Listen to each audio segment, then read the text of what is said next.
जेव्हा NDTV अडाणीने take over केलं, network 18 अंबानीने take over केलं, एनडीटीव्ही अडाणीने टेक ओव्हर केलं. जे जे आपल्या गैरसोयीचं आहे, एनडीटीव्ही उभा राहत होता. एनडीटीव्ही प्रणवरायच्या काळामध्ये त्याला काहीतरी एक विचारांचं अधिष्ठान होतं, तत्वांचं अधिष्ठान होतं.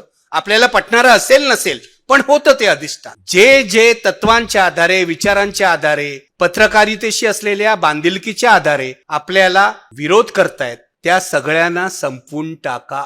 हे 14 साली सुरू झालेलं जे कॅम्पेन होतं नरेंद्र मोदी आणि उद्योगपतींच्या अलायन्सचं, म्हणजे अंबानी आणि नरेंद्र मोदी, ते अडाणींनी पुढे चालवलं. एनडीटीव्ही टेक ओव्हर केला. मधल्या काळात या देशातल्या वर्तमानपत्रांनी, या देशातल्या सगळ्या चॅनल्सनी आपला पाठीचा कणा गमावला आणि आज अशी अवस्था आहे की बहुसंख्य वर्तमानपत्र, बहुसंख्य चॅनल्स यांची गणना सरपटणाऱ्या पाण्यात करावी अशी स्थिती आहे.